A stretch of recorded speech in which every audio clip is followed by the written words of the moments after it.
নমস্কার, আমি সঞ্চিতা। আপনারা দেখছেন 0 to 1। আজকে আমি যে টপিকের উপর আলোচনা করব সেটা হচ্ছে, তোমরা 0 হতে পারো কিন্তু তোমরা ইউজলেস না। চলুন বেশি কথা না বলে আমরা সরাসরি টপিকে চলে আসি। সাধারণত আমরা 3টে ক্যাটাগরির মানুষ দেখতে পাই। প্রথম জনেরা হচ্ছে যারা ভাবে যে তারা কিচ্ছু না, তাদের মধ্যে কোনো ট্যালেন্ট নেই, তাদের দ্বারা কিচ্ছু হবে না। দ্বিতীয়ত যারা ভাবে যে তার দ্বারাই সব হয়ে যাবে, সে সব কিছু পারে, সে 1 মাসের মধ্যেই তার সব স্বপ্ন পূরণ করে নেবে, এরা হচ্ছে ওভার কনফিডেন্ট। আর 3 নম্বরের মধ্যে যারা পড়ে তাদের পার্সেন্টেজ খুবই কম, তারা নিজেদেরকে কখনো ছোটও করে না আর নিজেদেরকে খুব বেশি কিছু মনেও করে না।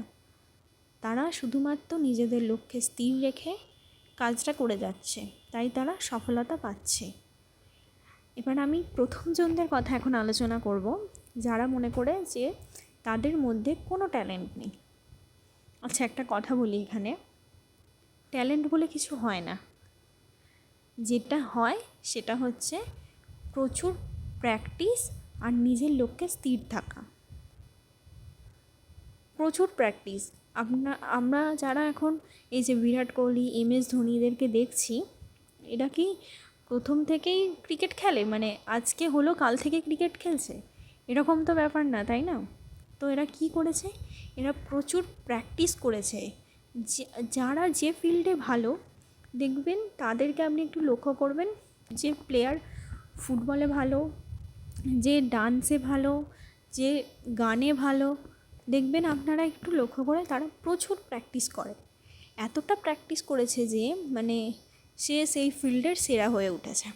আর আমরা সেটাকে বলি যে বাবা ওর তো অনেক ট্যালেন্ট। আসলে ট্যালেন্ট বলে কিচ্ছু হয় না। যা হয় সেটা হচ্ছে কঠোর পরিশ্রম আর প্র্যাকটিস, অনবরত প্র্যাকটিস। এবারে তোমরা হয়তো আমাকে বলবে যে ঠিক আছে, প্র্যাকটিস না হয় করবো, কিন্তু কি করব, আমি তো কিছুই পারি না। কেউ প্রথম থেকে কিছুই পারে না, বিশ্বাস করো, কেউ প্রথম থেকে কিচ্ছু পারে না। সবাই প্র্যাকটিস করে করে করে করে তারপর সেটাতে ভালো হয়।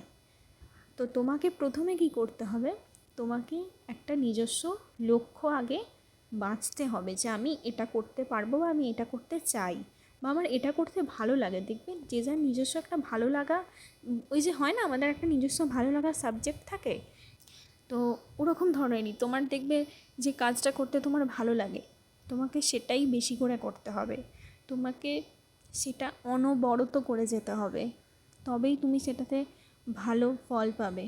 ভাবো যে ও এটা করছে, তাহলে আমি ওটা করি, বা তোমার এই বন্ধুটা ভালো নাচ শিখতে যাচ্ছে, নাচ করছে, আমিও তাহলে নাচে ভর্তি হয়ে যাই। না, করো না এগুলো। প্রথম দিন আধ ঘন্টা থেকে শুরু করো, আস্তে আস্তে তোমার ওই ওই ফিল্ডটার প্রতি দেখবে আস্তে আস্তে তোমার ভালো লাগা তৈরি হবে। তখন তোমাকে কাউকে ফোর্স করতে হবে না যে এটা কর, তোকে এটা করতে হবে। সেরকমই একটা সময়ে এসে তোমার এটা মনে হবে যে এটা আমার ভালো লাগছে, আমি এটা করব। আর সেটাতে তোমাকে পড়ে থাকতে হবে।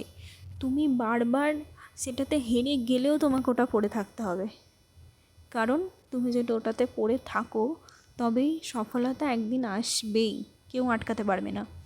কিন্তু তুমি যদি এগুলো ভেবে ভেবে শুধু সময় নষ্ট করো, তোমরা কি করছো তোমরা কিছু বুঝতে পারছো? এই বয়সটা তোমাদের নিজেদের ভবিষ্যৎ গড়ার সময়, আর তোমরা এই বয়সে তোমরা সেটাকে গেম খেলে, বন্ধুদের সাথে আড্ডা মেরে, ঘুরে বেরিয়ে সময়টাকে শেষ করে দিচ্ছ। এরপরে তোমাদের আর কিচ্ছু করার থাকবে না, বিশ্বাস করো।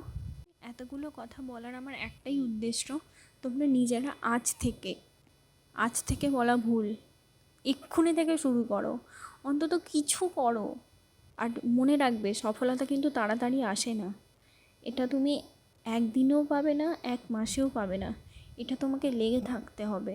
কে কে আজ থেকে কি শুরু করলে, আজ থেকে নয় এক্ষুনি থেকে কি শুরু করলে, সেটা আমাকে কমেন্টে জানিও। ধন্যবাদ।